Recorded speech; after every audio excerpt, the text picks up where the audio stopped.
NBC 10 News starts now.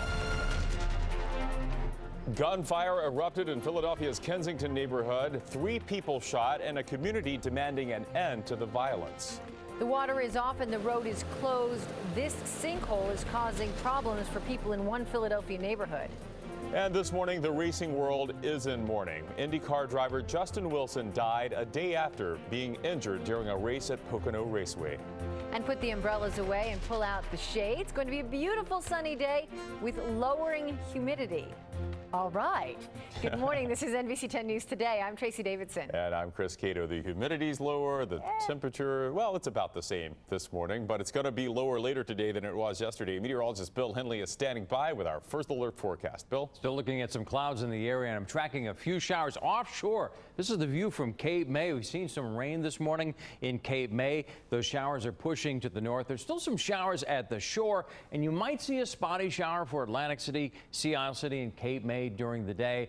But inland, we're already drying out, and even though there are clouds over Philadelphia, those clouds will be clearing out. It's already cooling down. Look at the 60s for Allentown, Reading, and Lancaster. 75 in Philadelphia, and it's 69 now in Wilmington. And look at the clouds over the Comcast Center in Center City. This is the view from the Loews Hotel. So the clouds are thinning out, and so here comes the nice weather. During the day today, we will be warm. We'll be up to 82 degrees at 11 o'clock, 86 by 2 o'clock, but more and more sunshine and less humid. Neighborhood by neighborhood forecast when I'm back in 10 minutes. But right now, let's find out how that Tuesday morning traffic is looking. Jessica Boynton has your first alert traffic.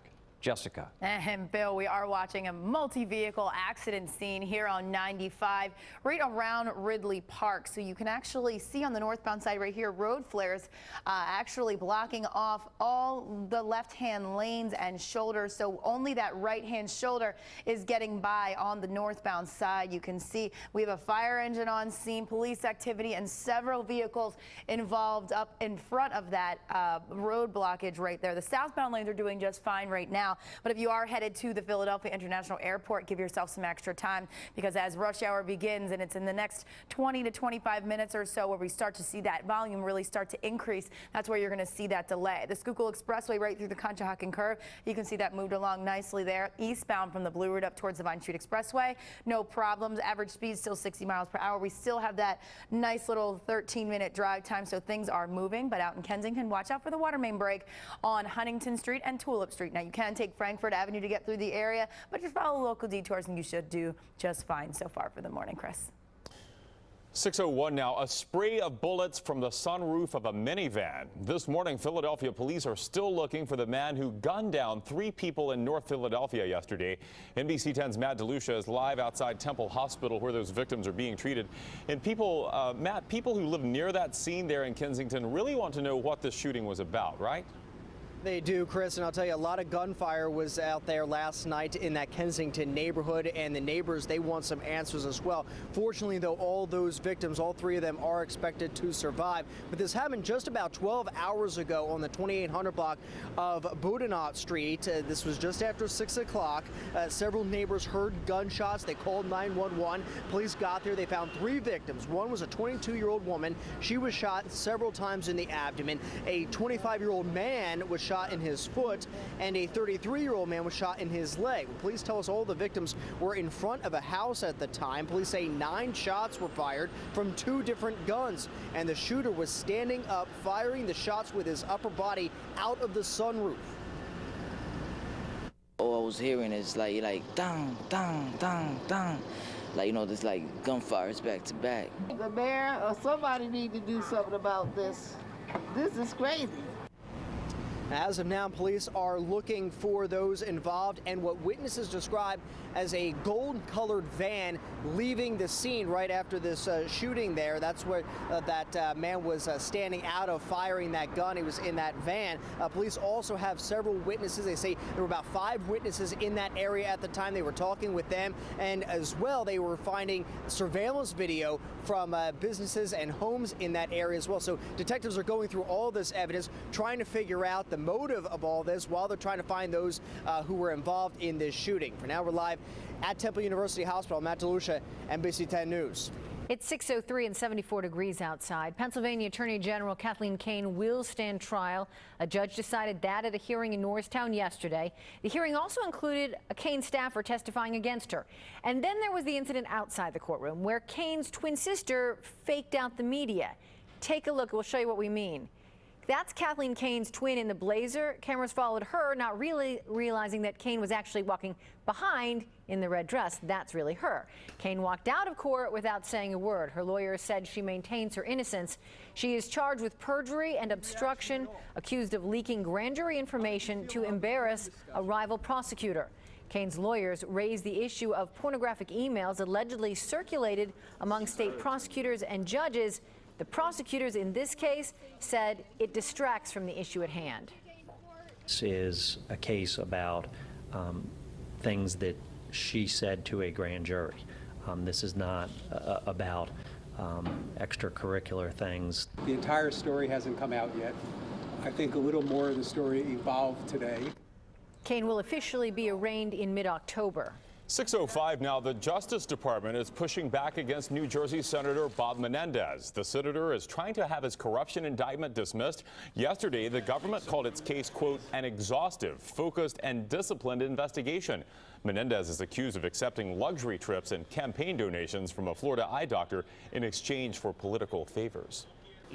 A suspicious death investigation continues today in Hockessin, Newcastle County. Skyforce 10 was over the scene of a business on St. Clair Drive just before 11 last night. Now focus on that black car there. Someone called police after spotting that vehicle sitting idle for an unusually long period of time. When officers arrived, they say they found a man dead in the driver's seat. From our Delaware Bureau, a drug and alcohol counselor in Dover faces 12 counts of rape and sexual abuse of a child. Investigators say Rebecca Adams, who was working for Crossroads of Delaware, had an ongoing sexual relationship with a 16-year-old boy. The alleged relationship lasted 3 months. Adams is being held on bond. At 6:06, it is a sad morning for the racing community. Tributes are pouring in following the death of an IndyCar driver who was injured Sunday at Pocono Raceway. We told you about Justin Wilson yesterday. He was hit in the head by a piece of debris from another car during Sunday's race. He was rushed to Lehigh Valley Hospital, Cedar Crest, and Allentown, and was in a coma until last night. The CEO of the company that operates IndyCar announced his death. Justin's elite ability to drive a race car was matched by his unwavering kindness, character, and humility, which made him one of the most respected members of the paddock. Justin Wilson was 37. He leaves behind a wife and 2 daughters. They're 7 and 5 years old. His brother, also a race car driver, tweeted last night that Justin never stopped caring for others and had chosen to donate his organs to help people in need. Well, a new leader is in charge of Philadelphia's 2 daily newspapers this morning. Yesterday, Terrence Egger was named the new publisher of the Philadelphia Inquirer, Philadelphia Daily News, and Philly.com. He takes over October 1st. When asked about layoffs, Egger said, quote, we may have to make adjustments. And he said next year promised to be difficult financially. All right, take a look at this video. An intersection is still closed this morning because of a sinkhole that opened up yesterday at the corner of Tulip and Huntington Streets in Philadelphia's Kensington neighborhood. Skyforce 10 was over this scene. Officials say a broken water pipe caused the sinkhole. We took some new video of the sinkhole about 2 hours ago. Take a look at that. At the time, crews were working to restore water service in the area. We are working to find out how long it will take to repair the hole and then reopen that intersection. Now your NBC 10 First Alert weather with meteorologist Bill Henley. 8 minutes after 6 o'clock, the sunshine is going to be bright later today. There's still some clouds in the area, and I'm tracking a few showers in New Jersey. You'll see them at the shore to start with. They will not last all day. With clearing skies, the temperatures will be going up. It's going to be a warm afternoon, upper 80s, but the humidity will be coming down, and that's going to lead to some cool mornings for most of the rest of the week. Right now, 70 degrees in Doylestown with clearing skies. Clouds over Philadelphia starting to break 75 degrees. And Millville, South Jersey, is seeing 73 degrees. The clouds will linger at the shore. We've seen a few showers since we've been on the air at 4 o'clock this morning. The showers have tapered off at Cape May and inland, Allentown, Trenton, Philadelphia, Wilmington, shower-free. Showers are hugging the coastline. They'll move offshore. Looks like we'll see drying conditions as the day goes on at the shore. And inland, sunshine sunshine will be bright to warm. 77 degrees in the Pocono Mountains. Look at the 80s for Allentown, Quakertown, and Redding. Humidity drops for Norristown, Trenton, and Mount Holly as the temperature climbs. At the shore, the clouds will be thinning out. Showers will take a break. It's going to be a warm afternoon. Rehoboth 84, 88 for Vineland, and 86 degrees in Dover. And sunshine will be bright. The clouds will be moving out. The humidity moving down as we warm into the upper 80s for Drexel Hill, Philadelphia, and Swedesboro. Changes ahead starting tomorrow. I've got the 7-day when I come back in 10. All right, Bill, we'll stand by for that. 9 minutes after 6, if your morning drive takes you on 95 around Ridley Park, you may want to take a different route to work right now. Right, let's get an update on that accident. Jessica Boyington is watching it. Jessica?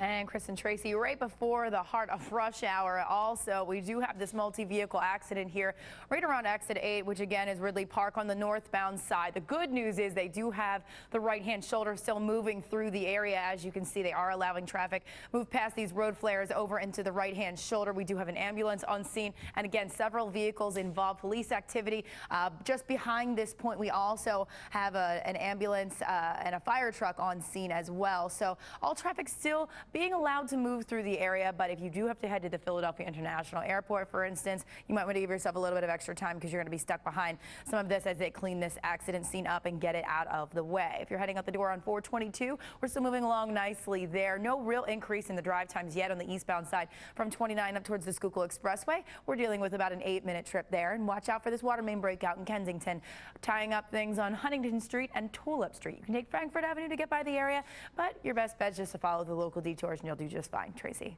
It's 10 after 6. Atlantic City's future may have as much to do with casinos as it does with the shore. Just ahead, making the vital connection. And Disney's cruise ships may soon be a little on the dry side. Next, the new liquor rules.